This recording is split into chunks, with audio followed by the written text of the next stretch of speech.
Hello friends, welcome back to Ranju Pooja tech in Kannada channel. ನನ್ನ ಇವತ್ತಿನ topic ಏನು ಅಂತ ಅಂದರೆ, ಲೇಬರ್ ಕಾರ್ಡ್ ಇರುವ ಅಭ್ಯರ್ಥಿಗಳು ತಮ್ಮ ಮನೆಯಲ್ಲಿ ಯಾರಾದರೂ ವಿದ್ಯಾಭ್ಯಾಸ ಮಾಡ್ತಿದ್ರೆ ಅಂಥವರು ಲೇಬರ್ ಕಾರ್ಡ್ ಸ್ಕಾಲರ್ಶಿಪ್ಗೆ ಅರ್ಜಿಯನ್ನು ಹಾಕ್ಬೋದು. ಅದನ್ನ ಯಾವ ರೀತಿ ಅರ್ಜಿನ ಸಲ್ಲಿಸಬೇಕು, ಅದರಿಂದ ನಮಗೆ ಏನೆಲ್ಲ ಪ್ರಯೋಜನಗಳಿದೆ, ಏನೆಲ್ಲ ಉಪಯೋಗ ಇದೆ ಎಂಬ ಸಂಪೂರ್ಣ ಮಾಹಿತಿನ ಈ ವಿಡಿಯೋದಲ್ಲಿ ತಿಳಿಯೋಣ. ಹಾಗೆ ಈ ವಿಡಿಯೋನ ಸ್ಕಿಪ್ ಮಾಡದೆ ಕೊನೆವರೆಗೂ ನೋಡಿ. ಇನ್ನೂ ಯಾರ್ಯಾರು ನಮ್ಮ ಚಾನಲನ್ನು ಸಬ್ಸ್ಕ್ರೈಬ್ ಮಾಡ್ಕೊಂಡಿಲ್ಲ, ಫಸ್ಟ್ ಟೈಮ್ ನಮ್ಮ ಚಾನಲ್ನ ನೋಡ್ತಿದ್ದೀರಾ ಅಂತಂದರೆ ಈಗಲೇ ಸಬ್ಸ್ಕ್ರೈಬ್ ಮಾಡ್ಕೊಂಡು ನೋಡಿ. ನೀವು ಮಾಡೋ ಒಂದು ಸಬ್ಸ್ಕ್ರೈಬಿಂದ ನಮಗೆ ಇನ್ನೂ ಹೆಚ್ಚಿನ ವೀಡಿಯೋಸ್ ಮಾಡೋದಕ್ಕೆ ಮೋಟಿವೇಶ್ನಲ್ಸ್ ಆಗಿ ಸಿಗುತ್ತೆ. ಹಾಗೆ ಪಕ್ಕದಲ್ಲಿರೋ ಬೆಲ್ ಐಕನನ್ನು ಕ್ಲಿಕ್ ಮಾಡಿ. ಬೆಲ್ ಐಕನ್ ಕ್ಲಿಕ್ ಮಾಡೋದ್ರಿಂದ ನಾವು ಹಾಕೋ ವೀಡಿಯೋಸ್ ನಿಮಗೆ ನೋಟಿಫಿಕೇಶನ್ ಮುಖಾಂತರ ಬರುತ್ತೆ. ಈಗ ವಿಡಿಯೋ ಶುರು ಮಾಡೋಣ ಬನ್ನಿ. ನಮ್ಮ ಕರ್ನಾಟಕ ರಾಜ್ಯದಲ್ಲಿರುವ ವಿದ್ಯಾರ್ಥಿಗಳಿಗೆ ಉನ್ನತ ವಿದ್ಯಾಭ್ಯಾಸವನ್ನು ಕೊಡಿಸುವ ಸಲುವಾಗಿ ಸಾಕಷ್ಟು ವಿದ್ಯಾರ್ಥಿ ವೇತನವನ್ನು ಸರ್ಕಾರ ನೀಡಿದೆ ಆಲ್ರೆಡಿ. ಅದೇ ರೀತಿ ಈ ಲೇಬರ್ ಕಾರ್ಡ್ ಮೂಲಕ ವಿದ್ಯಾರ್ಥಿಗಳಿಗೆ ಸ್ಕಾಲರ್ಶಿಪ್ನ ನೀವು ಅಪ್ಲೈ ಮಾಡ್ಬೋದು.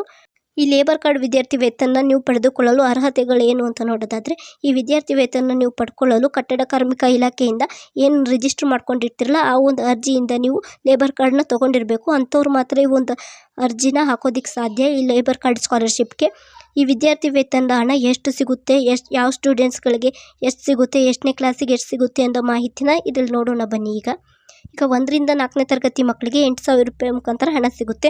ಹಾಗೆ 5ರಿಂದ 8ನೇ ತರಗತಿ ಮಕ್ಕಳಿಗೆ 12,000 ಸಿಗುತ್ತೆ. ಹಾಗೆ 9ರಿಂದ 10ನೇ ತರಗತಿ ಮಕ್ಕಳಿಗೆ 15,000 ಸಿಗುತ್ತೆ. ಪ್ರಥಮ PUC ಹಾಗೆ ದ್ವಿತೀಯ PUC ಮಕ್ಕಳಿಗೆ 20,000 ಸಿಗುತ್ತೆ. ಹಾಗೆ ಪಾಲಿಟೆಕ್ನಿಕ್ ಅಥವಾ ಡಿಪ್ಲೊಮಾ ಅಥವಾ ITI ವಿದ್ಯಾರ್ಥಿಗಳಿಗೆ 40,000 ರೂಪಾಯಿ ತನಕ ಈ ಒಂದು ಸ್ಕಾಲರ್ಶಿಪ್ಪಲ್ಲಿ ನೀವು ಹಣವನ್ನು ಪಡ್ಕೋಬೋದು. ಹಾಗೆ BSc ನರ್ಸಿಂಗ್, BA ಪ್ಯಾರಾಮೆಡಿಕಲ್ ವಿದ್ಯಾರ್ಥಿಗಳಿಗೆ 25,000 ರೂಪಾಯಿ ತನಕ ಸಿಗುತ್ತೆ. DEd ಮಾಡ್ತಿರೋರಿಗೆ 35,000 ತನಕ ಸಿಗುತ್ತೆ. ಹಾಗೆ BEd ಮಾಡ್ತಿರೋರು 25,000 ರೂಪಾಯಿ ತನಕ ಸಿಗುತ್ತೆ. ಹಾಗೆ ಪದವಿ ಶಿಕ್ಷಣಗಾರರಿಗೆ 30,000 ರೂಪಾಯಿ ತನಕ ಹಣವನ್ನು ಈ ಒಂದು ಲೇಬರ್ ಕಾರ್ಡ್ ಸ್ಕಾಲರ್ಶಿಪ್ಪಿಂದ ಹಣವನ್ನು ಕೊಡ್ತಾರೆ.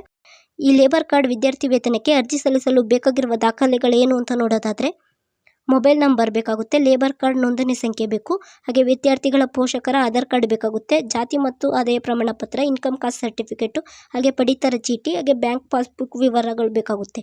ಈ ಲೇಬರ್ ಕಾರ್ಡ್ ವಿದ್ಯಾರ್ಥಿ ವೇತನಕ್ಕೆ ಅರ್ಜಿ ಸಲ್ಲಿಸಲು ಕೊನೆಯ ದಿನಾಂಕ ಯಾವುದು ಅಂತ ನೋಡೋದಾದರೆ, ಜನವರಿ 31ನೇ ತಾರೀಕು 2024 ಆಗಿರುತ್ತೆ.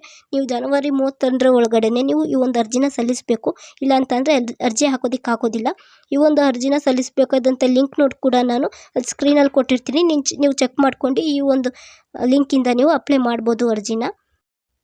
ನಾನು ಹೇಳಿರುವಂಥ ಈ ಮಾಹಿತಿಯಲ್ಲಿ ಕೊಟ್ಟಿರುವಂಥ ಲಿಂಕ್ನ ನೀವು ಬಳಸ್ಕೊಂಡು ಸ್ಕಾಲರ್ಶಿಪ್ಗೆ ಅರ್ಜಿನ ಹಾಕ್ಬೋದು. ನಿಮ್ಮ ಮನೆಯಲ್ಲಿ ಯಾರಾದರೂ ವಿದ್ಯಾರ್ಥಿಗಳು ಓದ್ತಿದ್ರೆ, ನಿಮ್ಮ ಮನೆಯಲ್ಲಿ ಲೇಬರ್ ಕಾರ್ಡ್ ಇದ್ದರೆ ಈ ಒಂದು ಸ್ಕಾಲರ್ಶಿಪ್ ಮೊತ್ತವನ್ನು ನೀವು ಪಡ್ಕೋಬಹುದು.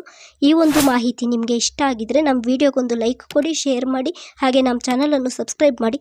ಹಾಗೆ ಪಕ್ಕದಲ್ಲಿರುವ ಬೆಲ್ ಐಕನನ್ನು ಕ್ಲಿಕ್ ಮಾಡಿ. ಬೆಲ್ ಐಕನ್ ಕ್ಲಿಕ್ ಮಾಡೋದ್ರಿಂದ ನಾವು ಹಾಕೋ ವೀಡಿಯೋಸ್ ನಿಮಗೆ ನೋಟಿಫಿಕೇಶನ್ ಮುಖಾಂತರ ಬರುತ್ತೆ. Thank you.